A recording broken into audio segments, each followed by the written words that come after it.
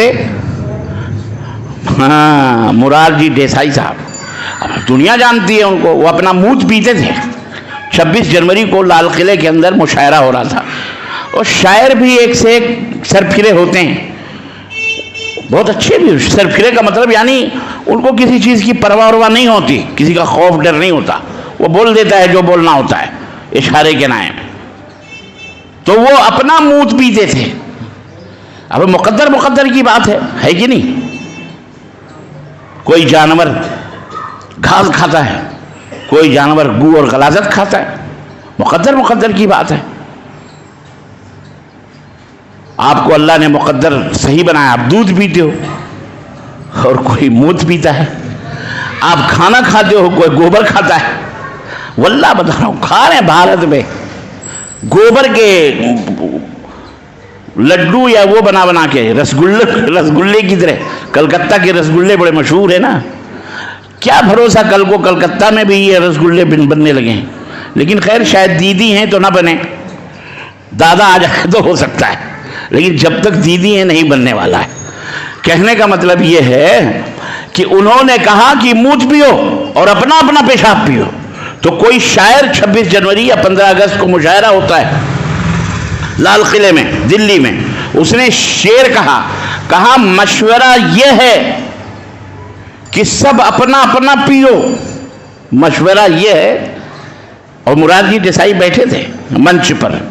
مشورہ یہ ہے کہ سب اپنا پیو. یہ تعصب، یہ تفریق کیوں دوستو؟ تم ہمارا پیو ہم تمہارا پیئے.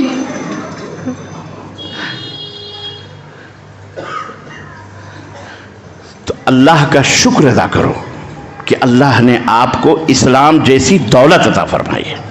ورنہ اگر آپ بھی اسلام کی دولت سے محروم ہوتے نا تو آپ بھی کسی کھاڑی یا کسی گائے کے پچھواڑے میں کھڑے ہو کر کے منہ لگائے ہوتے. آپ شکر ادا کرو اللہ کا کہ اللہ نے آپ کو، سب سے زیادہ شکر یہ ادا کرو کہ آپ کو اللہ نے اسلام کی دولت سے آشنا کیا.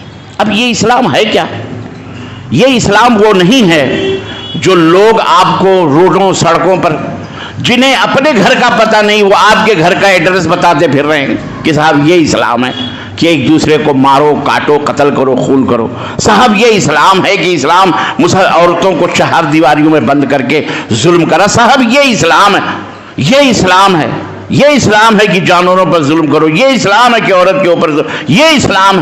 اس طرح سے غلط سلط باتوں کو اور ہمارے اپنے ذاتی افعال اور کردار کو غیر اسلامی کردار اور غیر اسلامی اعمال، غیر اسلامی کلچر، غیر اسلامی افعال، غیر اسلامی کرتوت جو بنام مسلمان اپنے کلچر، اپنے سماج اور اپنے معاشرے اور اپنی سوسائٹیوں میں جو اسلام سے دور ہے وہ کرتا ہے، اس کو لوگ مدعا بنا کر کے دنیا کے اندر پرموٹ کرتے ہیں کہ صاحب یہ اسلام ہے، یہ اسلام ہے. ابا نے وہاں سے 10 اپنا ٹاور گروا دیا، ان کے ابا نے اپنا ٹاور 9/11 کو گروا دیا. اب پوری کیوں اسلام بڑھ رہا تھا، پورا امریکہ مسلمان ہونے کے اوپر در پہ تھا، اب بدنام کر رہا تھا کسی طرح سے. یہ آپ کیا سمجھتے ہیں کرسچنوں کو؟ اب یہ تو ورلڈ ٹریڈ سینٹر، یہ تو معمولی سی قربانی تھی، یہ کوئی قربانی ہے. لیکن انہوں نے گروا دیا اپنا جہاز وہاز ڈال کر کے اور تہمت لگا دی کہ صاحب یہ فلانے مسلمانوں کا کارنامہ ہے، انہوں نے ایسا کیا. مسلمان بیچارہ سوچ بھی نہیں سکتا تھا وہاں تک پہنچنے کے لیے. اور پھر الٹا چور کوتوال کو ڈانٹے، لے کے جہاز اور لے کے جناب علی فوج افغانستان پہ چڑھ دوڑا، پاکستان کو گلا دبایا تو وہاں اپنا فورس قائم کر دیا، یہاں بنا وہاں بنا، اور اسامہ بن لادن کو ڈھونڈتے جناب علی صاحب پورے ملکوں کو سب کو تباہ اور برباد کر دیا. ڈرامہ. اور ہم بیٹھے تماشا دیکھتے رہے. صاحب عزیزان محترم، بات لمبی نہیں ہونی چاہیے، مختصر. اسلام کو بدنام کرنے کے لیے انہوں نے جو سازش کی، جو چال چلی، اللہ نے وَمَكَرُوا وَمَكَرَ اللَّهُ وَاللَّهُ خَيْرُ الْمَاكِرِينَ، ان کی چالیں اللہ نے انہی کے اوپر پلٹ دیں. وہ اسلام کو کیا بدنام کرتے، وہ اسلام کو کیا رسوا کرتے، وہ خود در بدر ہو گئے، ذلیل و رسوا ہوئے. اور اسلام بڑی تیزی کے ساتھ یورپ میں بھی پڑھا جانے لگا، برطانیہ میں بھی پڑھا جانے لگا، انگلینڈ میں بھی پڑھا جانے لگا، امریکہ میں بھی پڑھا جانے لگا، ہالینڈ، پوری دنیا میں اسلام پڑھا جانے لگا، اور زور شور سے لوگ اسلام کے اندر داخل ہونا شروع ہو گئے۔ ہر 3 یا 2 دن پر امریکہ کے اندر ایک مسجد کی تعمیر ہوتی ہے۔ آپ اندازہ لگائیے، اتنی تیزی کے ساتھ اللہ کے فضل سے اسلام پھیل رہا ہے۔ تو اسلام کی فطرت میں قدرت نے لچک دی ہے، اتنا ہی یہ ابھرے گا جتنا کہ دباؤ گے۔ رسول اللہ صلی اللہ علیہ وسلم کی دعوت و تبلیغ مکے کے چند محدود گلیوں تک تھی، اور کفار مکہ حج کے دنوں میں اپنے اپنے ایجنٹ کو بٹھائے رکھتے تھے، جہاں جس درے سے اور پہاڑ کے جس راستے سے حجاج آیا کرتے تھے مکے کے اندر حج کرنے کے لیے، ان کو ان دروں پر ان راستوں پر بٹھا کر کے یہ سکھایا ہوا تھا کہ لوگوں کو کہنا کہ مکے کے اندر ایک پاگل پیدا ہو گیا ہے، پاگل ہے، جادوگر ہے، اس سے بات نہ کریں، نہ اس کی باتوں کو سنیں، نہ اس سے قریب جائیں۔ چاروں طرف اب جہاں سے بھی گزر ہو رہی، دیکھنا مکے میں ایک پاگل ہوا ہے، اس کے اوپر جادو کیا گیا، جن بھوت ہیں، اس سے بات نہیں کرنا ورنہ تم کو بھی وہ جن چڑھ جائے گا، تم بھی پاگل ہو جاؤ گے۔ اب جو آتے تھے وہ سوچے یار، جو انسان کی طبیعت میں ہے، فطرت میں ہے، جس بچے کو کہو نا کہ جیسے یہ فیش ہے، انگلی بچے بار بار اسی میں ڈالتے ہیں، اب آپ جتنا ہی پکڑ کھینچو گے وہ وہیں ڈالے گا انگلی۔ ایک دفعہ چھوڑ دینا چاہیے، ایک دفعہ اس کو شاٹ لگے گی نا، آئندہ زندگی بھر کسی سوراخ میں انگلی نہیں کرے گا وہ۔ نہیں، صحیح بتا رہا ہوں، یہ اس کی طبیعت میں۔ انسان کو مدرسوں میں دیکھو پابندی ہے، فلم نہیں دیکھنا۔ سب سے بڑا دین مدرسوں میں یہ سکھایا جاتا ہے کیا؟ پکچر دیکھنے سینما ہال میں نہیں جانا، اور جیسے ہی چھٹی ملتی ہے بچوں کو گھر جانے کی، سب سے پہلے وہ سینما ہال ہی میں جاتا ہے مولوی کو۔ کیوں؟ اس کو پتا منع کیا گیا، منع کیا گیا، دیکھتا ہے وہ۔ اور اب تو خیر منع کرنے کی کوئی ضرورت بھی نہیں رہی، اب تو گھر گھر کیا ہاتھ میں پکچر ہے، پکچر ہی نہیں، پتہ نہیں کیا کیا اعلیٰ بالا بدتر ہے اس کے اندر، ہے کہ نہیں؟ اب کیا کرو گے تم؟ انسان کی طبیعت ہے، وہ بھی فطری انسان تھے۔ مکے کے لوگ عرب جو آتے تھے حج کرنے، جب ان کو منع کیا تھا تو وہ ضرور جاتے تھے نبی صلی اللہ علیہ وسلم سے ملنے کہ دیکھیں یہ پاگل کیسا ہے، دیکھیں یہ جادوگر کیسا ہے، دیکھیں یہ کون۔ اللہ اکبر، اللہ۔ حضرت عمرو بن طفیل الدوسی وہ اپنا واقعہ بیان کر رہے ہیں، ادیب تھے، سب تو اپنی اپنی کہانی نہیں بیان کر سکتے کہ بھائی فلاں کی باتیں سن کر اللہ نے ہمیں ہدایت دی، فلاں، ہر ایک کو زبان نہیں ہوتی، لیکن جو ادیب ہوتا ہے، جو شاعر ہوتا ہے، جو قادر الکلام شخص ہوتا ہے، جو زبان جانتا ہے، جب وہ آئے، قبیلے کے سردار، دوس قبیلے کے سردار تھے وہ، کفار مکہ نے وہ دعوتیں کریں، وہ پلیٹ کھلائے، بکرے اور سب کچھ ذبح وبا کری، خوب خاصی توازو کری، کہا اب ایک بات سنو، تم تو بہت بڑے ادیب ہو، بڑے شاعر ہو عرب کے، اور قبیلے کے سردار ہو، عقل مند بھی ہو، دیکھنا یہاں ایک پاگل ہوا ہے جس کا نام محمد ہے صلی اللہ، زور سے کہو صلی اللہ علیہ وسلم، اس کی بات نہیں سننا، اس کے قریب نہیں جانا ورنہ تمہارے اوپر جادو کر دے گا۔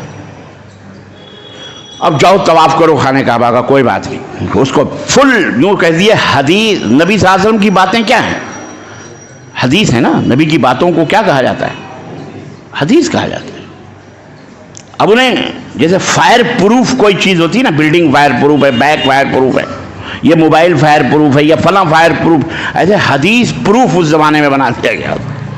حدیث پروف مطلب حدیث جائے بھی تو کوئی فائدہ، کوئی بات کان میں آئے بھی تو ان کو کوئی فائدہ، ایسا بنا کر کے کہا گیا اب جاؤ تم عمرہ کر لو۔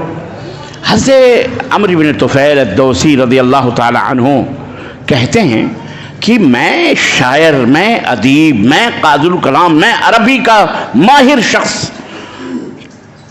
چکر لگاتے ہوئے ایک چکر لگایا، دیکھا ایک نوجوان حسین خوبصورت چمکتا ہوا نورانی چہرہ خانہ کعبہ سے ٹیک لگائے ہوئے انتہائی بے پرواہی کے ساتھ کچھ پڑھ رہا ہے، کچھ پڑھ رہا ہے۔ ایک چکر میں نے لگایا،